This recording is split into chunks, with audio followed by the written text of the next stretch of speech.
Whoop, Cool. live. Setting up meeting for YouTube live. Redirecting. Yeah, it's telling me it's now streaming live on YouTube. All right. Okay. Awesome. So I can see it and I can see if anyone pops in and there's a chat or anything Okay. like that. All right. This is so exciting because like this is the first time I've been able to actually get it to live stream like Woo-hoo. I wanted it to. Yeah. Yay! Yay! Success. I feel like that's such a huge win for me. Uh-huh. Like at this point in Absolutely. my life, I'm like, oh yes, thank you. Good way to start. Yeah. So welcome back. Babs and I, we have been in this mastermind program together for like the last, I don't know, 6 months or so, right? October. Yeah, it's going on 7 months. Yeah. I think, Going right? on Because we 7 months. started in April. Yep. Going on 7 months. And then we actually had the pleasure of meeting in person when we went to Costa Rica in August. And we got to spend like a Mhm. whole week together. It was great. Yeah. That was 2 months ago. It Yeah. was. I mean, Wow. It seems sooner than that. that, oh Yeah. my God, that was 2 months ago. It's Wow. crazy. What Time is is, wacky. what's this time stuff anyway? I don't I know. know. I know. So yeah, so Babs, thank you so much for joining me and taking the time out to do this. Oh, you're welcome. I'm excited to be chatting with you. Yeah, so it's really interesting because you and I are going through a like a slightly parallel experience, not the same, but it's got some commonalities to it, right? Totally. Yeah. There's a lot of similarities, actually, I think. So Babs is on the heroine's journey. She's on the heroine's journey. Mhm. So do you want to catch up that is and what's been going on for you? Yeah. Well, it's funny for me to hear you say that I'm on the heroine's journey because I know that's what I've been calling it, but yet it's still weird when I see somebody else call it that and to really own it. And like, what does that even mean? I mean, for me, the very literal journey is that I moved away from Massachusetts, where I lived my entire life, and had wanted to move, quote, out west for like 30 years, I think, but always had a reason not to. But it was, was it always in the back of my mind? I don't know, but it was a frequent visitor, let's say. But there was always a reason not to. And then my 15-year relationship ended, uh, formally ended in April. I think it was it April? No, I can't remember. Months are all confusing to me, but sometime this spring. So that I realized, okay, it's time. I can finally do this. I like, there's no reason for me not to anymore. I couldn't find a reason. So closed my business that I had had for 13 years, had been nurturing and building, closed that, which was a hands-on bodywork practice. Ended my relationship, moved out of my house, and packed up my stuff, got rid of a lot of stuff, put some in storage, packed up my little car, and headed west. And I don't know where I'm going. It's So incredible. that's the heroine's journey, I guess. I mean, the heroine part of it is I can look at, depending on my frame of mind, I can be looking at this as like, oh my God, what am I doing? Like, what am I, crazy? Um, but then if I choose to go into the looking at it as being the heroine of this journey, then it becomes more exciting, like more adventurous. Doesn't mean it's emotionally, doesn't make all the emotional challenges go away, but it frames them differently. So they're a little more kind of honorable and, yeah, heroic. So yeah, so I have no idea what I'm doing or where I'm going, but I'm doing it. I'm just doing it I day by mean, day.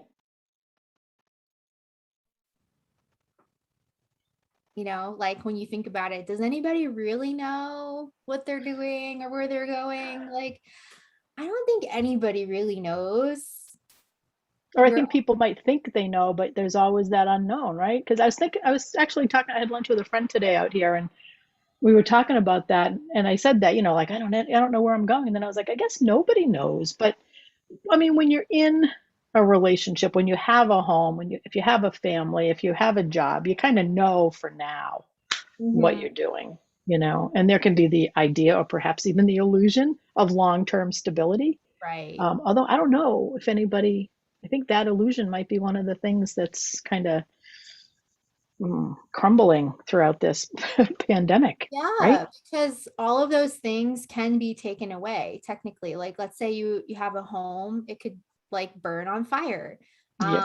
You could get fired. Oh my gosh, all this fire. You could get fired from your Interesting. job. Yep. um, all these things, all these unpredictable things can happen. And then, when it happens, it kind of like takes people aback. They're like, oh my gosh, like it's almost like a shock because they weren't ready and they weren't prepared for it. Versus Hmm. like this feels much more like to me, it's like a conscious choice and it's a conscious decision. Like, yeah, I don't know, but I'm going to this place now, or I'm Hmm. doing this thing now. And maybe it's like, bits and pieces, like as you go. So, yeah, being comfortable with the unknown, Or at least comfortable enough. comfortable enough. Because there's times when I'm not comfortable at Yep. all. And then it's finding ways to get through that time, I guess, or, you know, Yeah, because ways to still keep going. we were talking about this, I think a couple weeks ago about like the physical, like the physical somatic feelings in the body of like this process we're going through. Because um, I mean, I'll just catch people up if I don't think yeah, I'll catch people up where like I left my home, like the place I considered my home earlier this year, and now I'm traveling around doing like work trades, but technically I don't have a home. Like technically I am homeless, if you want to get real technical about it, right? Like I have Mhm. my stuff, most of my stuff's in a storage unit, and I have my car, right? And Mhm. it's like on the one hand it's super exciting and it's like an adventure and it's like, oh my god, like I get to do whatever I want, like I'm free.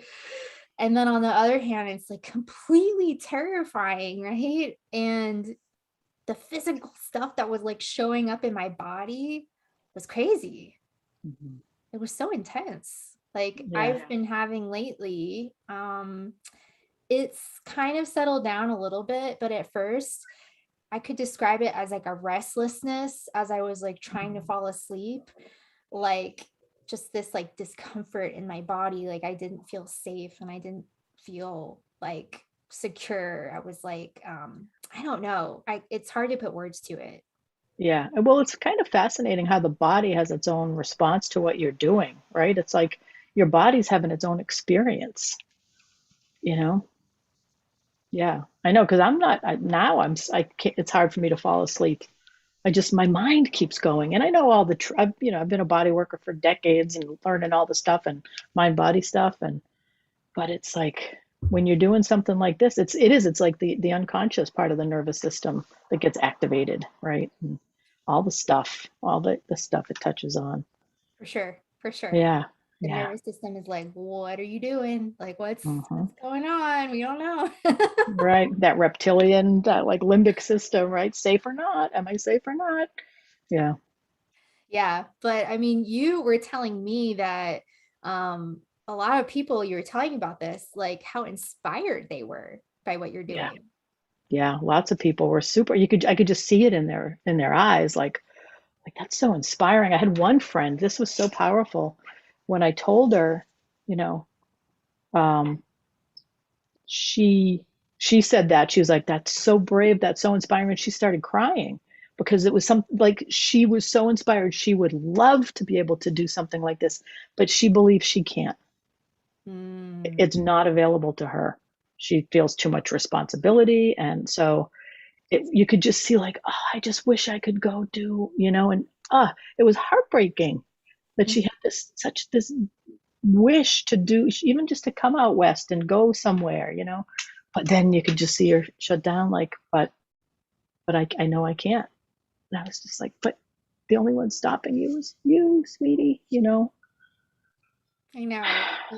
Yeah. And I Yeah, know that's easy for me to say. I don't have responsibilities in a family and, that I'm taking care of and stuff. So I realize it's not as available I mean, heck, I didn't do it for 30 years, so it is a big deal.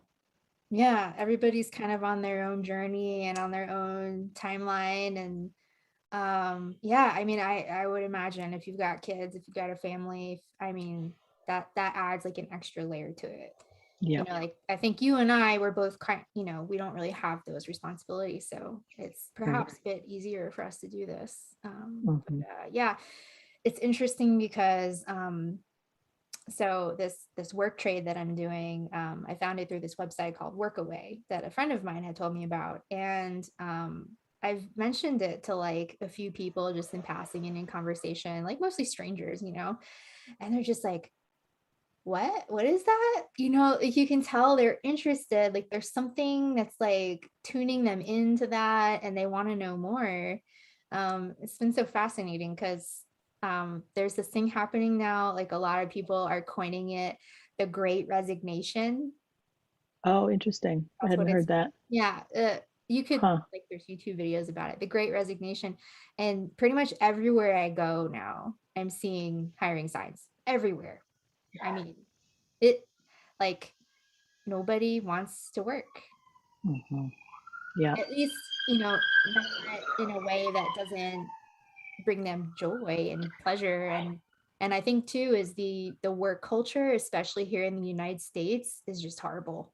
We're Hmm. overworked and we're underpaid, and you Yeah. get like 2 weeks vacation time if you're lucky. It's insane. And you're almost an expectation of like 24/7 availability. And yeah, it's No gotten crazy. boundaries. Right. Right. Yeah, I know. It's sad. It's tragic that it's come to that. And people don't see another option. That's just what it has become.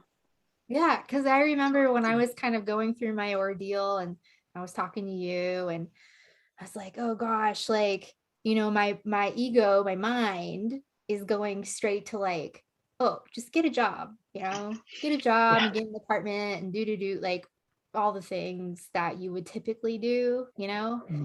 And I'm like, but I don't want to do that. Like my heart doesn't want to do that. And you're just like, well, you gotta, there are other possibilities. There are other Yeah. ways. And that's where it's like a leap of faith or trust, right? Because that's what, for me, coming out west, it felt like a calling. It wasn't, it's not logical. It's not like I had a job to move to. In fact, like I've been saying that about myself, like I'm homeless and unemployed, and for a lot of people, that would be considered like, wow, you really messed up your life. But luckily, the people in my life, many of them are kind of like, wow, so you've got just complete freedom. Like so many, like in Costa Rica, talking to people at the retreat, to a person, they were all like, that's so exciting. You're completely free. And I needed to hear that at that point. Um, Yeah, there's like two responses, right? When you like tell people this kind of stuff, they're either like sitting in judgment of it or they're like, mhm. congratulations. Right, right. Yeah, You can tell a yeah, lot about a person based on like how they respond. right. Well, there's that third category of like, oh my God, that's so inspiring. And I could never do that, right? So yeah, it's interesting. And it's fascinating. I found like when I got on the road, it was like this expectation. Well, I mean, I had a lot to recover from, right? The relationship ending, and especially, but there was some part of me that I always loved a road trip. Like woo, get in the car. I used to always joke if we were heading west somewhere, I'd be like, let's just keep going. But so now when I get in the car and I'm just going without the intention of coming back, I would have thought that that was like woo, but it wasn't. It was scary. I just had so much resistance. Even being out here, I'm like, what am I doing? And often I feel like I should go back. And so it's this whole like grass is always greener on the other side thing that can happen. It's like the thought of it is what's exciting, but the actual doing of it is a whole different Oh beast. yeah, totally.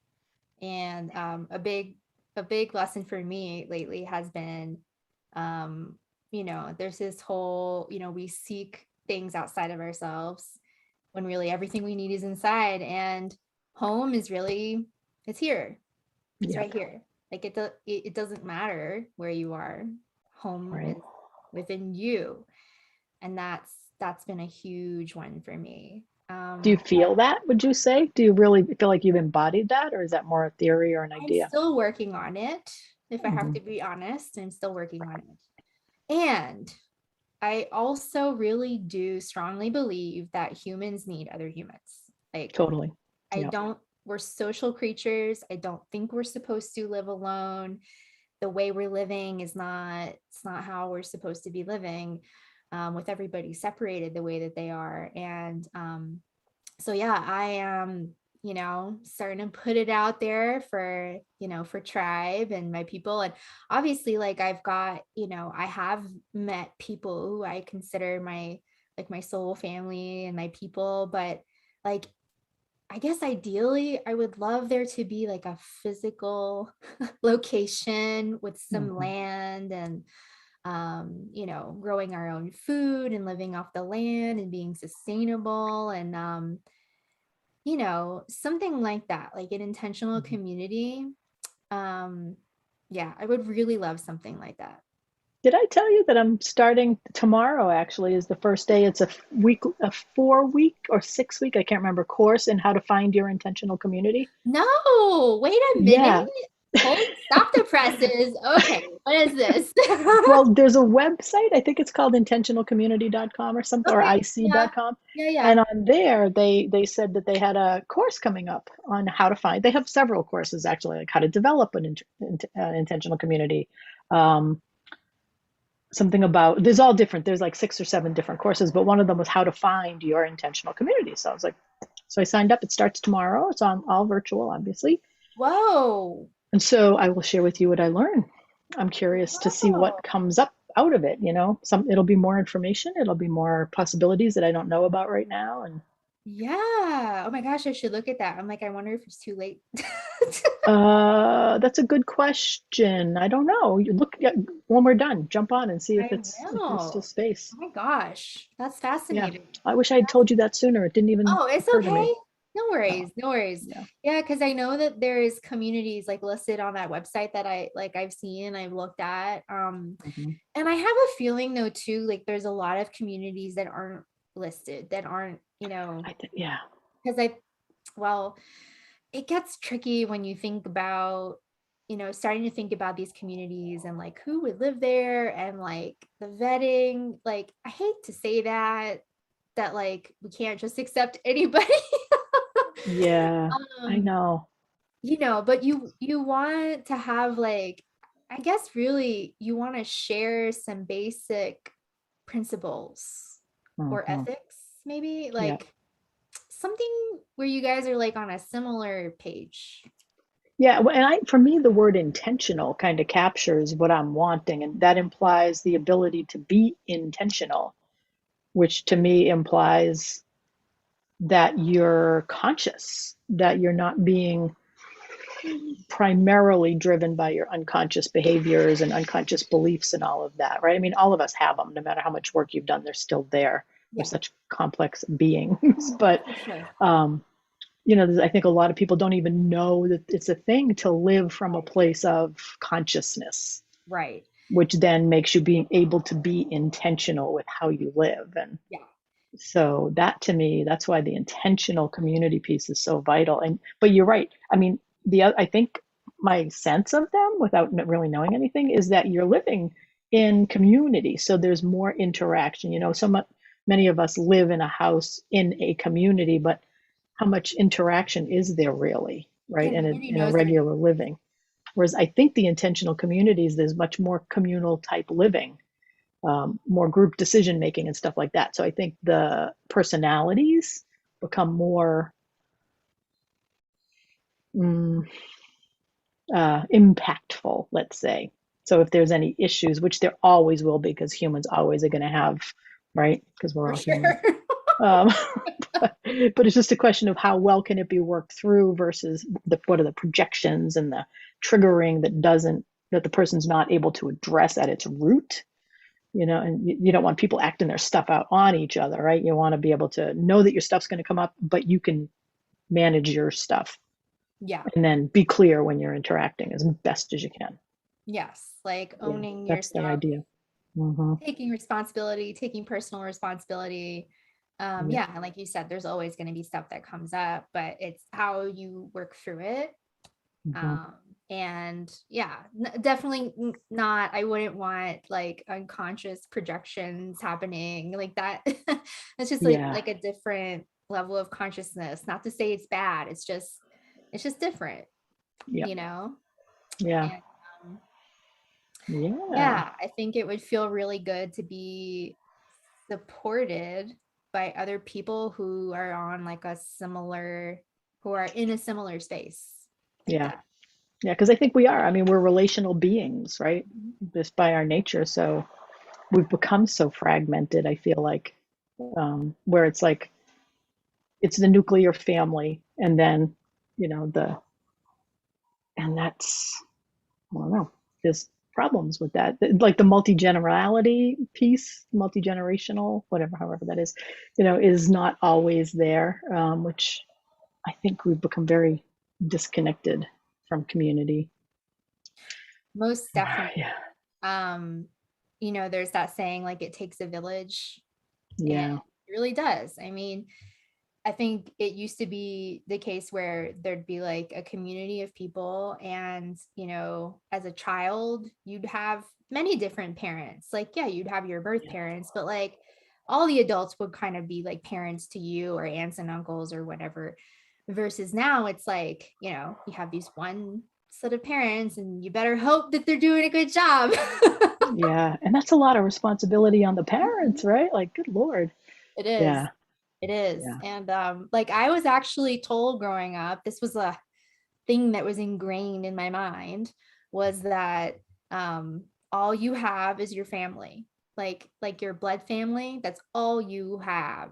Like you don't Mm-hmm. have anything else.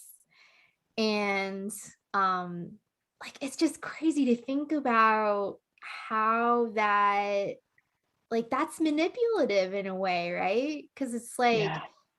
you can't seek any outside support. But I mean, they don't mean it like that. Maybe it's just that people have learned to not trust Mm-hmm. other people. Yeah. And I wonder if that's also when you think about us as relational beings, right? Like going back eons, right? Like if you were kicked out of the tribe, that was a problem, right? You couldn't survive. So I think we have ingrained in us that need for safety in the group.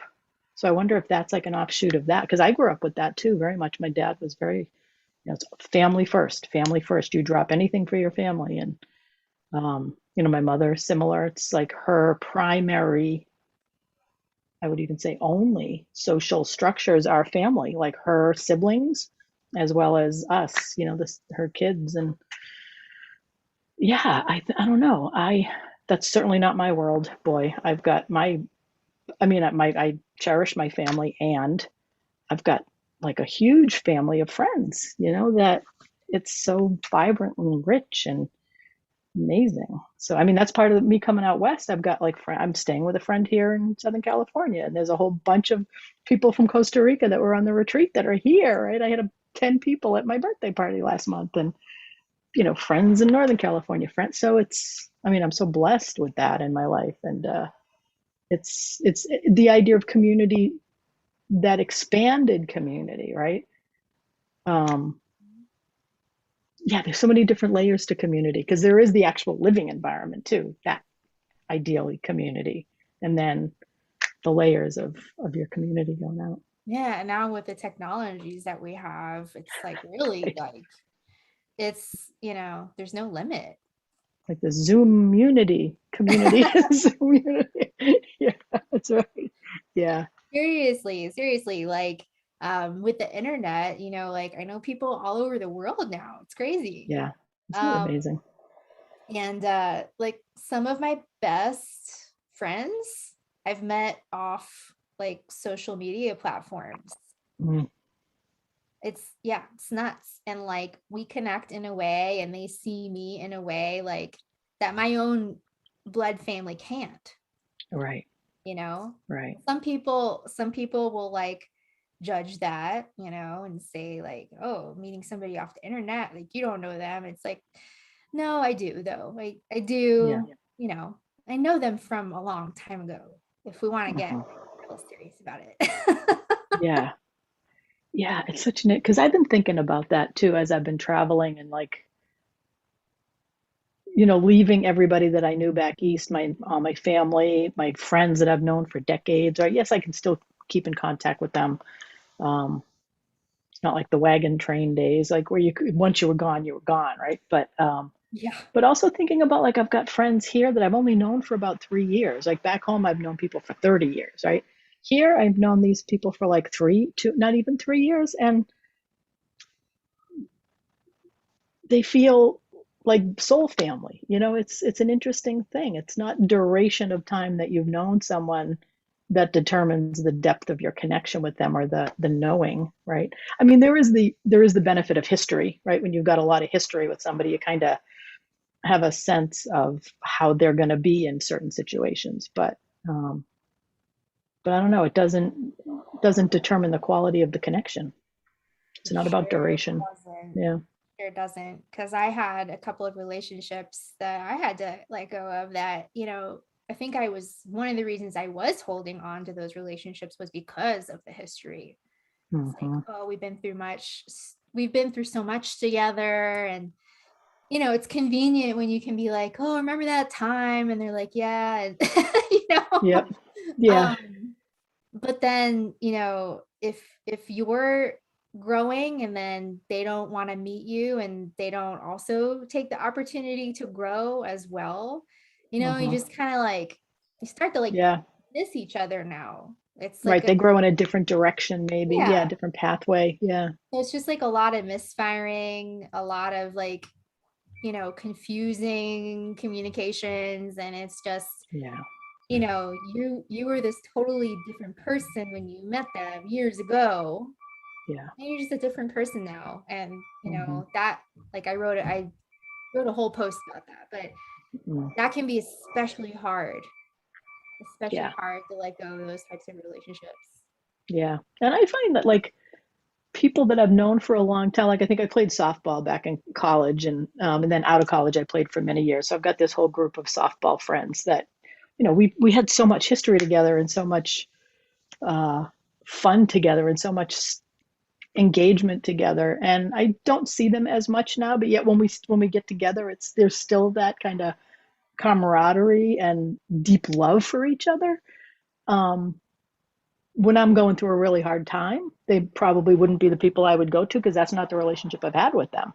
Mhm. But yet I know if something were to happen where I needed help, they would be, they would show, like when my dad died, or, I had a nephew who died, like they were there. They showed up at the services, so it's an interesting, there's all different types of connection, right? And different things that you receive from different people. Yeah, totally, totally. Yeah. All different levels and complexities. I mean, we're such like complex beings, right? I think Yeah. like for me, the important thing um, is is the relationship like is it for my highest good? Is it Mm, serving me? Um, and then of course there's the abuse and toxicity, like that yeah, piece, you know, that's no longer you know, on my timeline. I'm, getting rid of absolutely. that. That's a whole other thing, right? When there's toxicity and abuse, then that's like, yeah, no need Yeah. to Like if you're trying tolerate to set that. boundaries with people and they're just not getting it, it's like, okay, I don't I did the best I could with that. Hmm. Yeah, yeah. I know one of the things like that I've experienced in my life is few people that, for different reasons, like had to sever contact with their families of origin, and it's amazing the judgment that gets, I've seen Jeff Brown write about this so beautifully, actually, and get a lot of pushback about it. But talking about, you know what, if there's a, just because they're, let's say your parents, if they're toxic and if they're abusive, you do not have to stay in contact with them. You don't have to. Nobody's, that kind of thing.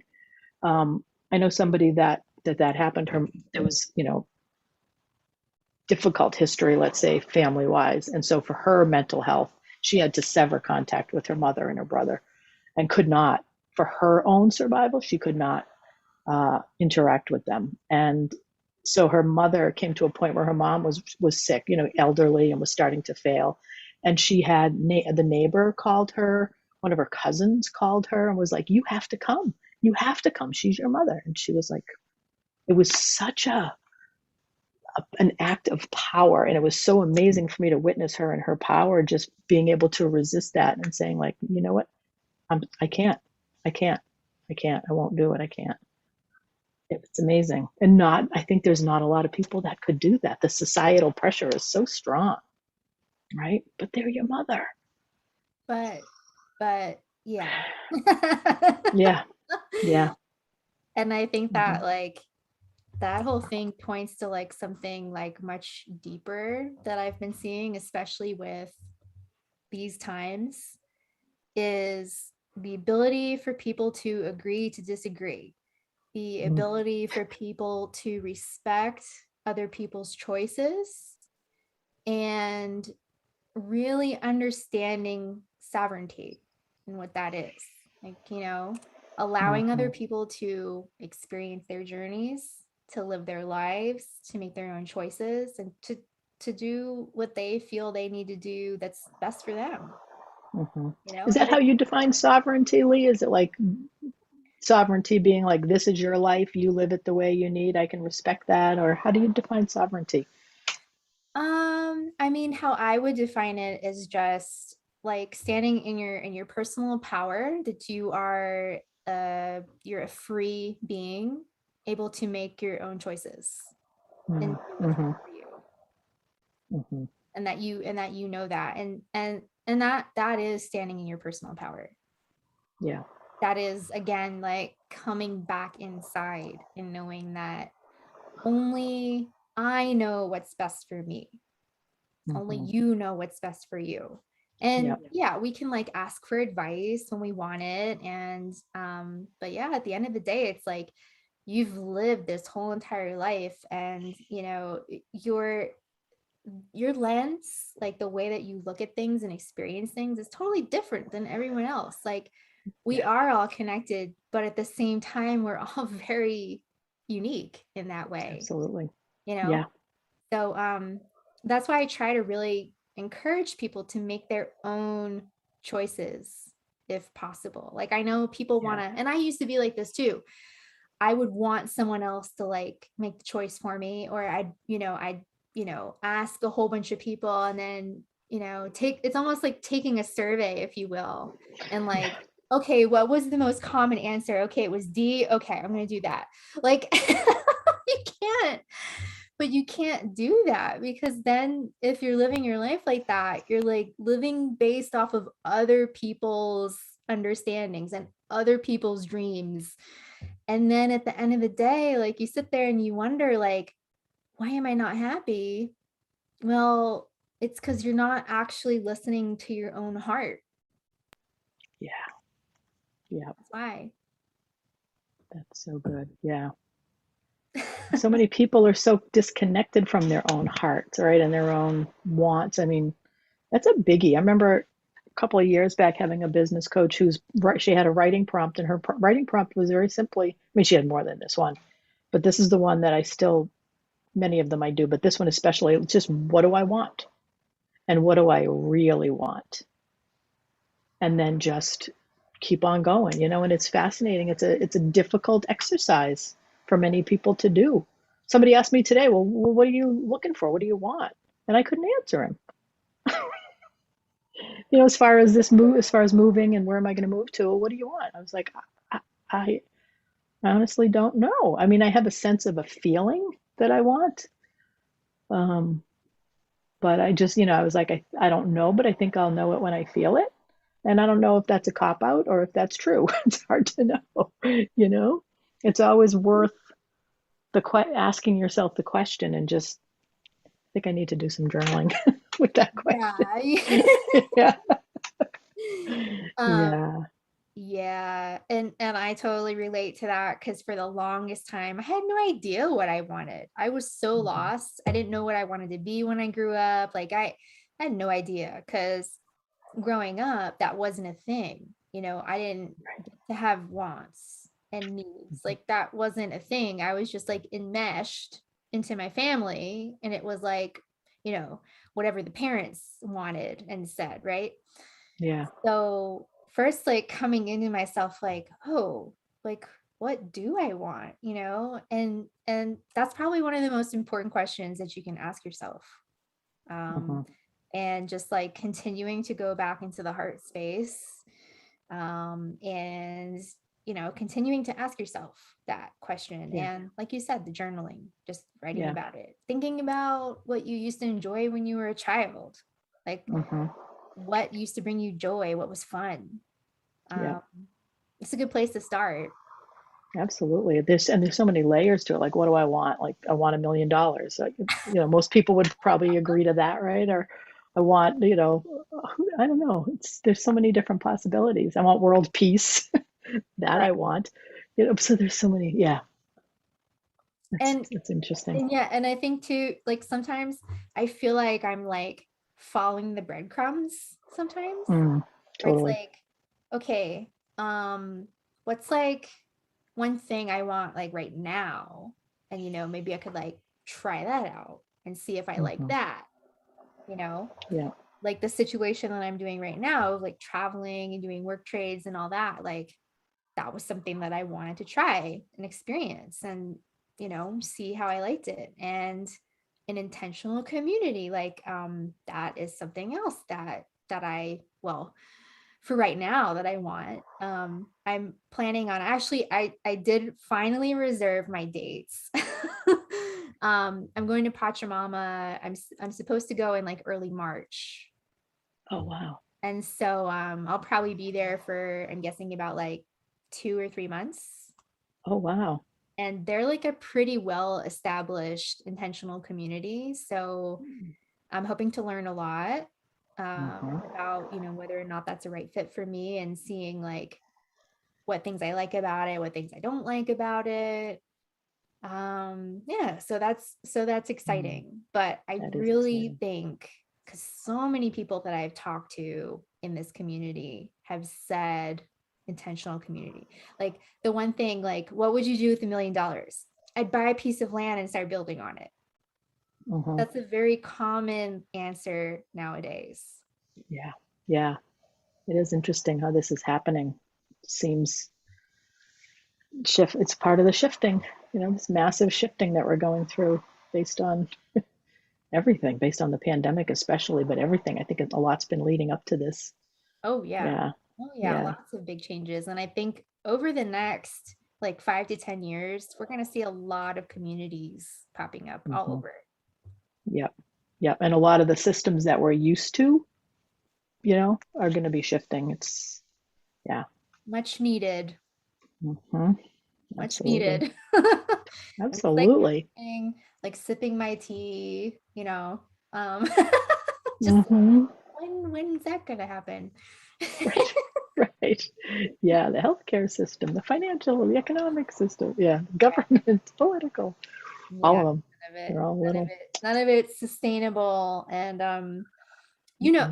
you're familiar with Gabor Mate, and Yeah. Yeah. they're doing another like a part 2 summit. Mm. Um, I forget the names of the people, but he just like they just did this movie with him, and the summit, it's been really great. But he I was watching some of it, and he brings up that thing again, how it's like it's no measure of health to be well adjusted to a sick society, right? And Oh my the way that goodness, he that's said huge. it, let me see if I can actually, because I think I like wrote down a couple of things he said. He said that this is so good. Society traumatizes people by its standards and so-called illnesses and dysfunctions are normal responses to an abnormal culture. Like, That's so that's good. Mic drop. Yeah. why I love him so much. I'm like, oh Yeah. my gosh, yes. You're Yeah. speaking my language, Yeah. right? Gosh, it's huge. It's just so huge. Yeah, He's a man. genius. And I love that he's a trauma. It's all about talking about trauma, right? Like, does Bessel van der Kolk, is he part of that? Do you know? Or is he Oh, the guy that wrote the book, the body keeps the score? Yep. no, I wish he was. He's not part of that. But Yeah. it's actually funny because he referenced the book in Did his he? one of his talks. Yeah. Yeah, because I know Bessel talks about that too. About I went to a conference a number of years back that Bessel van der Kolk spoke at, and he said something about, if trauma were truly addressed and ideally prevented, I mean, there's life's going to have traumas, but there's an awful lot of it that's unnecessary. Um, he said, if trauma were truly addressed, then all of the rest of the ills of society would just fall away. Addiction, domestic violence, incarceration, and well, I don't know about incarceration. There's a whole lot of racism baked into that, but there's a whole lot of trauma baked into that. So, Mhm. Yeah. but yeah, so I love that there's more. I mean, there's such brilliant people now speaking to trauma, which is so important. This is why I'm so passionate about trauma because Hmm. it's basically at the root of everything. Yep. And Yep. everyone has it, To some whether degree. Yep. they're conscious of it or not, because we know a lot now about epigenetics. Yep. Right. Well, So there's that piece, the generational trauma too. we know that Yeah. memories can get passed down for several generations. Hmm. So, yeah, it's really interesting. And they were also talking about, well, this was really interesting too. There was research that showed that high conflict in a family, which would be, the parents, resulted in high cortisol levels in the kids, which they were testing through urine samples to see that. Hmm. So interesting. And of Yeah. course, Totally we makes know sense. that the high cortisol levels result in more disease and Yep. all that. Yep. But it reminded me of like when I was doing my master's program in social work, we always looked at like the micro to the macro systems, right? Mm. So like it's so important. It's not just like the individual, right? Okay, that's where you start. But then you look at like the family unit and the close friends, right? That's the next level of the circle. And you come out bigger in the circle. And then it's like, school and church and your neighborhood. And then you come out bigger and it's like, the city and town and then the country and then all this stuff. And it's like all of this stuff from society and culture all trickles down into you. Hmm. So it's very complex. It is very complex. It Yeah, is very complex. Yeah, and healing from trauma is a big deal. Again, depending on the level of it, I think there's different, and thank God there's more and more people with really brilliant somatic, because that's what's been missing from it, right? Prior to recently is the somatic, the body part of it. It's all been talking or, drugs. And that only gets you so far, and you got to get the body piece because it's a physiological experience. Absolutely. Absolutely. Yeah. That book, The Body Keeps Score, that's like it's a difficult read at times. Hmm. But very important. Totally. And Peter Levine's work, he's the other one, Waking the Mm-hmm. Tiger. Mm-hmm. And Mm-hmm. what's the other one? In an Unspoken Voice Oh, I is haven't read that. brilliant. That's about how the person is speaking about their trauma through their experience rather than it's the whole implicit memory versus explicit memory, right? Explicit memory being what we think of as memory, which is like, oh, I remember when this happened, which is only a tiny part of memory. And then implicit memory is the body, Mm-hmm. and that's just as real memory as is the conscious, because that's the unconscious memory, and the explicit is the conscious memory. And I mean, I know I've personally struggled with, if I don't have explicit memory, then do I trust implicit memory? And a lot of my clients have struggled with that. They don't have conscious memory of something, but their body knows something happened. Yeah, it's scary. It's Hmm. scary because, you know, we don't want to like see it. We don't want to actually face it. We don't want to experience it. It's terrifying because it was terrifying Yeah, then and it's going to be right, terrifying again, to re-experience the thing, right, you right. The know. terror comes up, and that's where, earlier you said believing that we need each other. Like that's where, and the whole sovereignty piece, right? Like that's a delicate dance as a healer and the healee.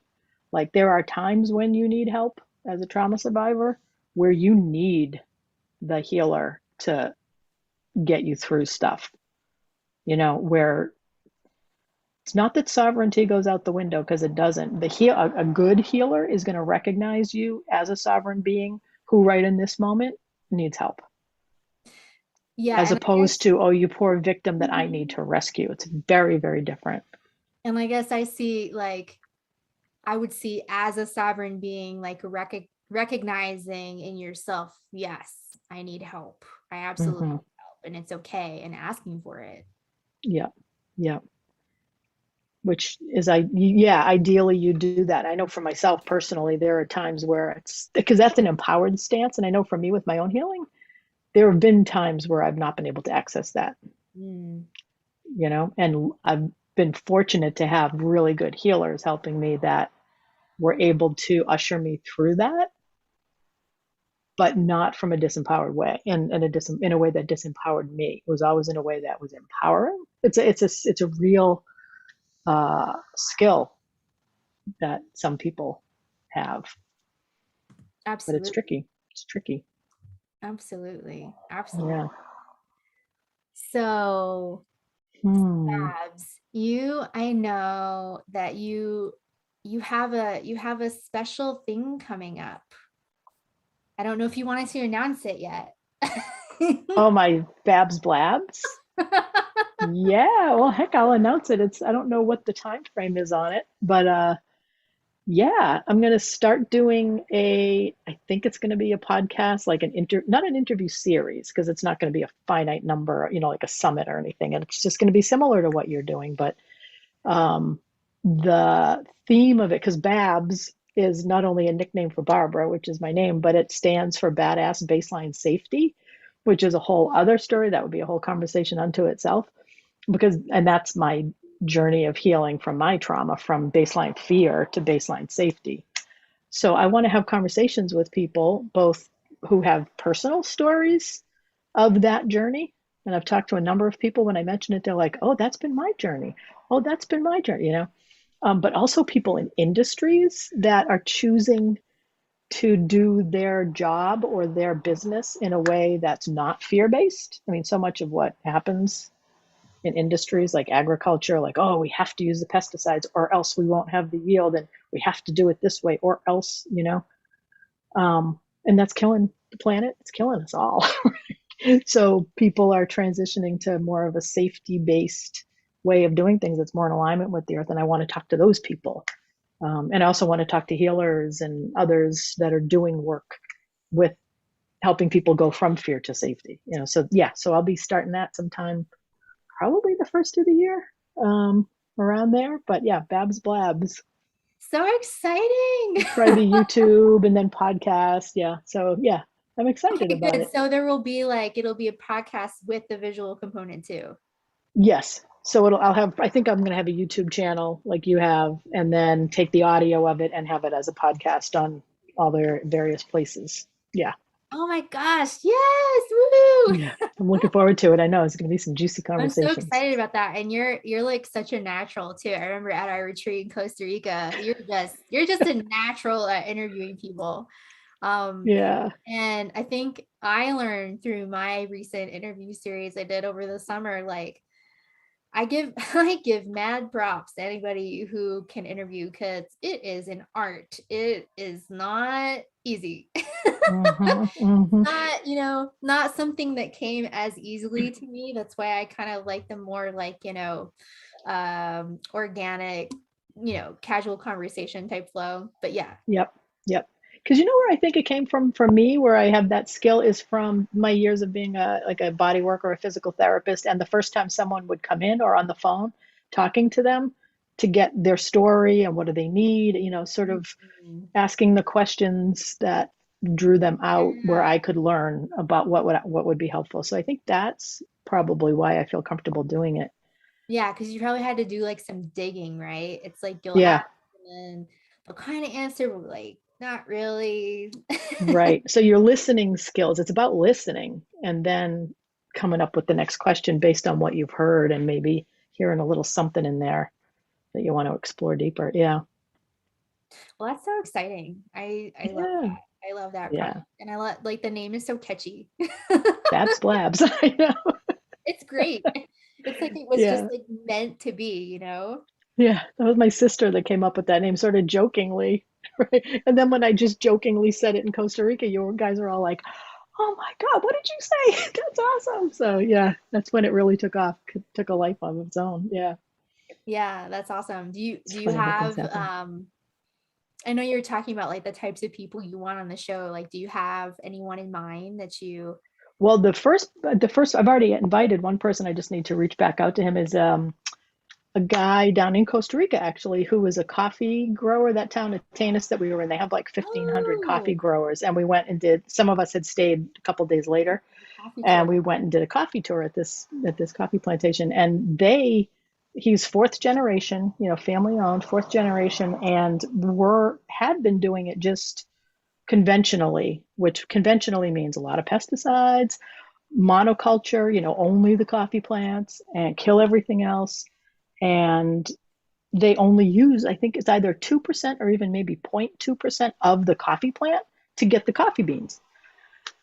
So that's the way they were doing it because that's what they knew to do. And that's what they thought you had to do to get the yield so that you would make enough money to feed your family. But then his dad got sick from all the pesticide, from the chemicals. And so they realized they had to start looking at doing things differently. So they've taken the steps with fear each time, like, oh my God, is this going to be okay?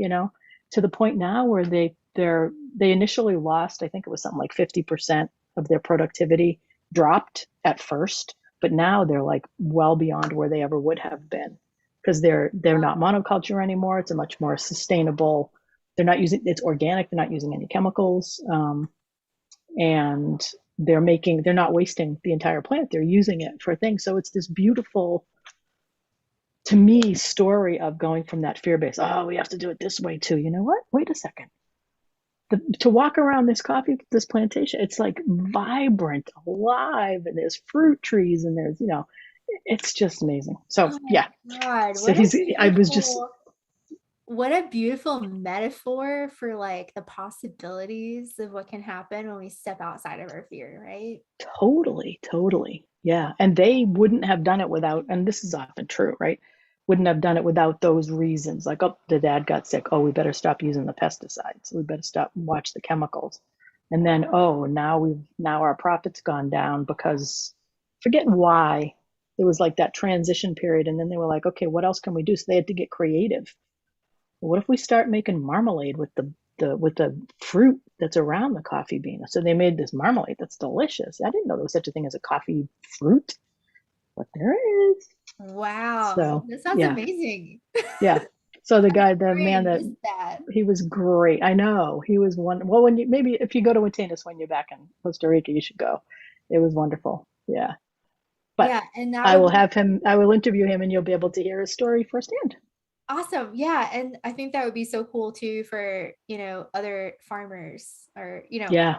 other coffee farmers or I'm Yep. sure that, it applies to a lot of different types of crops. Yeah, all kinds of different industries too, I bet. I can't even, I'm curious to find out other people that when I hear their story, I'm like, oh my God, can I interview you? So yeah, Yeah, lots of it out there. the Hmm. storytelling, Yeah. the Yep. storytelling. It's so Yeah. great. And I Mhm. think it's like, it's just so needed right now, especially because like what we were talking about, this kind of like ties into what we were talking about before, how the community has become like so disconnected. But Yeah. by showing up, And by sharing our stories and relating to each other, like that's a first step at how we can like start to make those Yeah. connections form again. Yeah. And we get so much bad news always thrown down in our face, you know? Just, I don't watch the news. I can't because it's always so sensationalized. And like, back east, if there was a blizzard, if there was some snowstorm coming in, they would be on the news for 48 hours on nonstop coverage, like this big blizzard. It was like, it's a snowstorm. I don't It's, think I don't think I've watched the news in like 5 years. yeah. And so many people are like, oh, a good citizen, you got to watch the news so that you know what's going on. It's like, no, Well, it's fear. So much of it is fear mongering. yeah, and like a lot of it is like even when somebody says, "Oh, did you hear about this and that?" It's like, okay, well, like what difference is that like knowing that making in my everyday life? You know, Exactly. is it Yeah. is it lifting me up and supporting me? Hmm. If it's not, then I'm just really not interested. I love that because I find myself, one thing I've noticed since I've been here staying with my friend is like she doesn't really have those kinds of conversations. Like she will point out lovingly and gently if you're doing that kind of thing. And I find myself having a hard time knowing what to say. Like if there's a break in the conversation or something, or if there's a pause for a while, I'll be like, huh, what could I talk about? And I find myself invariably wanting to say, oh, did you hear about some tragic story? Did you hear about the oil spill off the coast? Or did you hear about, I'm watching myself going, wow, it's the training to always be looking at the like, oh my God, did you hear about this thing? This terrible thing like this. So it's really good practice for me to be like, why, what if, is there something else I could actually say? Hey, did you hear about this? So it's an interesting thing I'm noticing about myself. Yeah, for sure. That's crazy. And Hmm. like, yeah, I mean, it's when it's how people have lived for so long, it's only natural, right? Yeah. So Yeah. I like to ask people now, like you know me, like I like the really like crazy weird questions. Like, when do you think the aliens are gonna come? Like, I mean, When are they gonna come? As if they haven't well, already. I mean, they're still, I mean, they're here, but yeah, like when are we actually gonna like when are they gonna like show themselves? But like Right. it's like off the wall crazy shit that like, Hmm. most people be like, what? Like what? Right. Little pattern interrupt, right? Like, huh?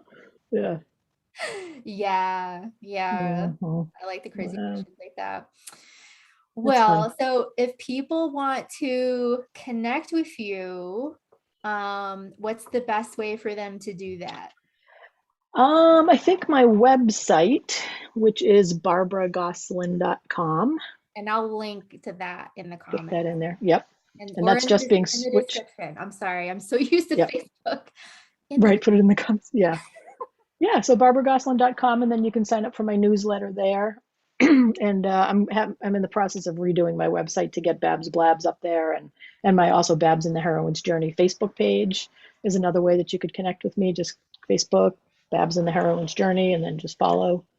And yeah, comment on my stuff. Yeah, and I'll get all those links from you and Yeah. so people can connect with you if they feel called. Yeah. Yeah. If you're on your own little little or big heroine's journey, we all are hero or heroines, I think. Depends on how you want to look at your life, right? Yeah, exactly. Yeah. Well, thank you so much, Babs. I Well, really thank you, appreciate Leigh. your time and your energy and your presence. This has And been fun. yeah, thank you so much for being here. I really appreciate You're it. welcome. Thanks for having me. I've had a blast. So yeah, I wish you luck with this, and I hope I'm, gonna have lots of good guests that you'll have lots of great conversations. It's great.